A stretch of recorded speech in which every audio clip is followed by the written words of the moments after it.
My name is Nina, and welcome to Storytime Saturday. Every week, I bring you stories that remind us life can be unpredictable, hilarious, and full of lessons in the most unexpected places.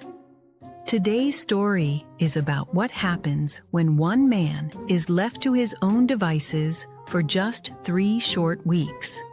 Spoiler: chaos follows. When you've been with someone for years, you think you know what life looks like when you're apart for a little while. That was my assumption when I left for a work trip 3 weeks ago. My husband, who, let me remind you, is 41 years old, decided he would stay behind. His plan? Relax, play some games, order pizza. Pretty normal, right? He said, "Don't worry, I'll be fine." And I believed him. After all, he's an adult. He can handle a few weeks on his own. Well, it turns out I was wrong. Very, very wrong. On the second day, my phone buzzed with a message from him. "Don't freak out, but the smoke alarm won't stop." That's never a good opener. Later, I learned he had decided to become a grill master. There was just one problem. We don't actually own a grill.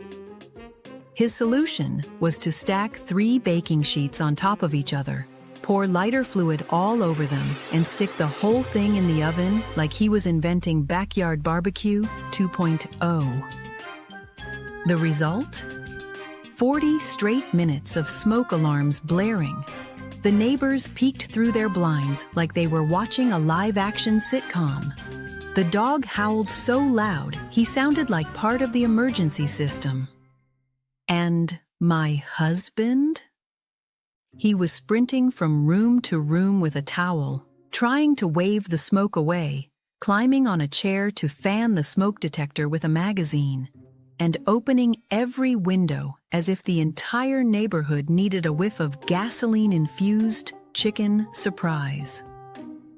One neighbor even texted me to ask if everything was okay because she thought our house was on fire.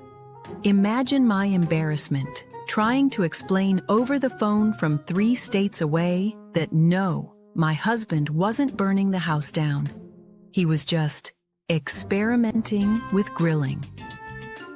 By the time he finally stopped the alarm, the oven was ruined.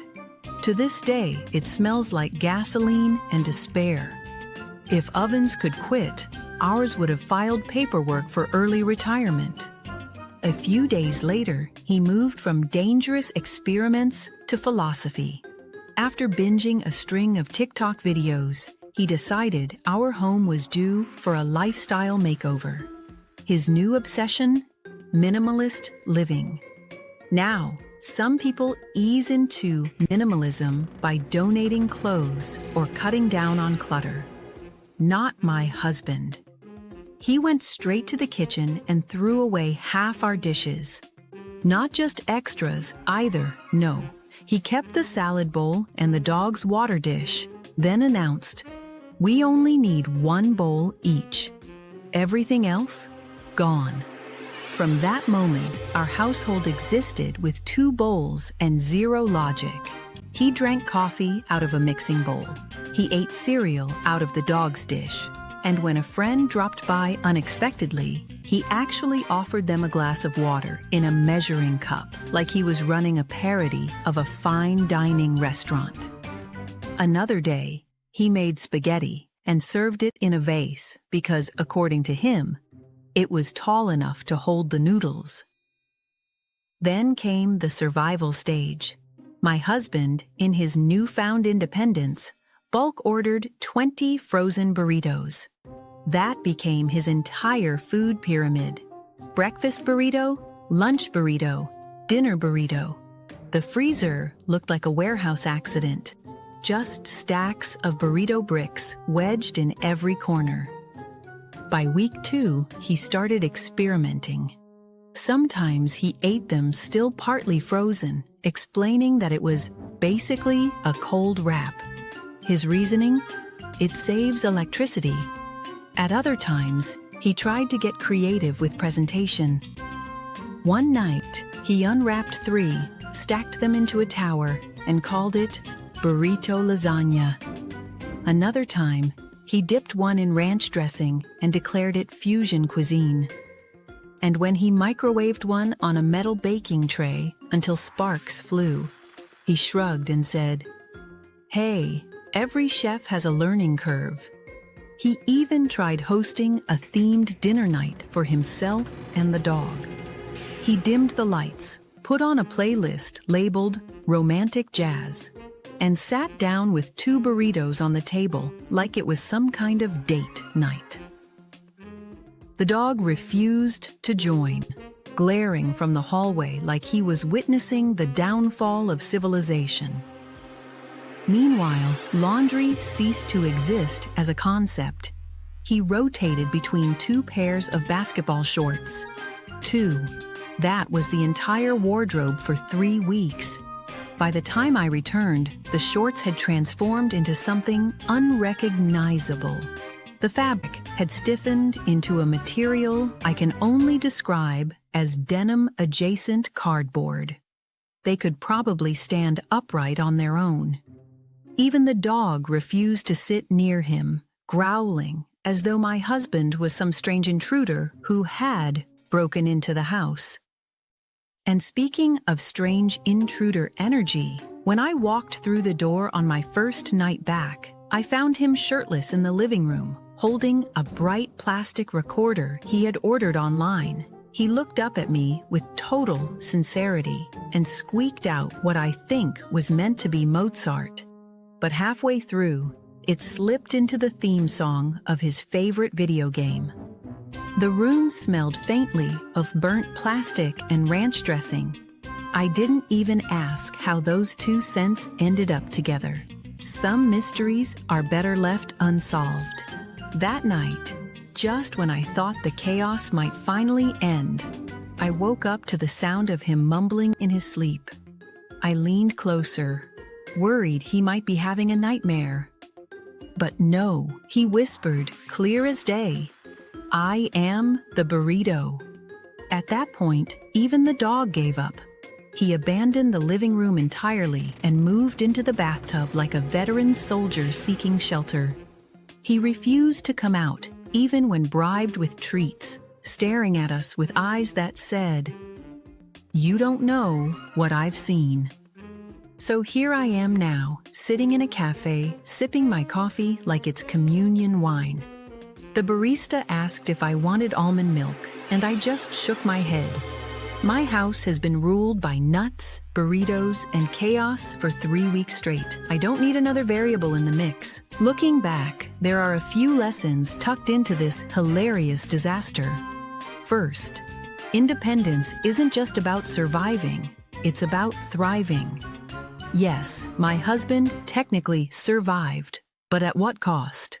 Frozen burritos and 2 pairs of shorts don't exactly scream healthy adult choices.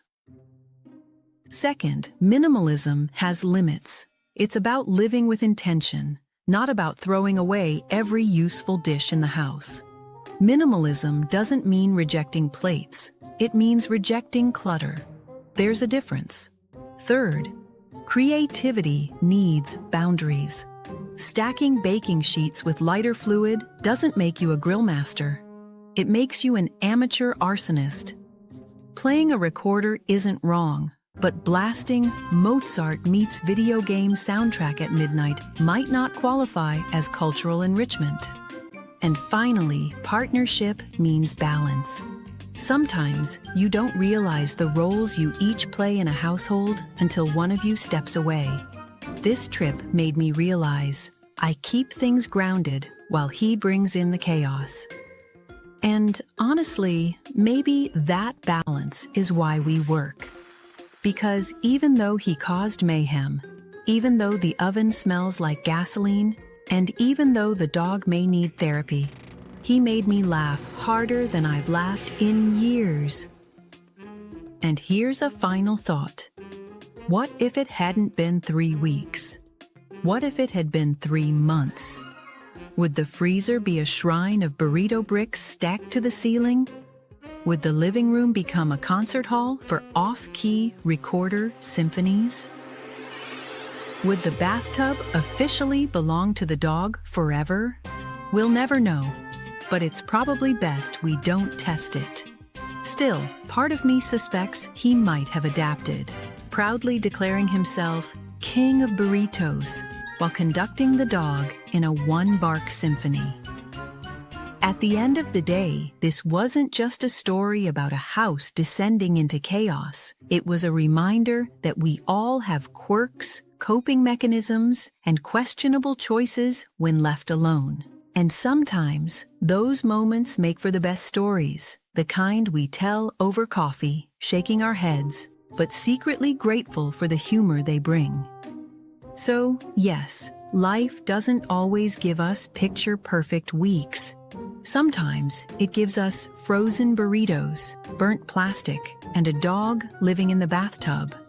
But if you can find the laughter and the lessons in the middle of the mess, maybe that's what thriving really looks like. That was today's Storytime Saturday. What would your household look like if one person left for 3 weeks? Would it be organized? Or would burritos take over your life too? Let me know in the comments. If you enjoyed this story, don't forget to like the video, subscribe for more weekly stories, and share this with someone who could use a laugh today. Thanks for spending part of your Saturday with me. Until next time, take care of yourselves, and maybe hide the lighter fluid.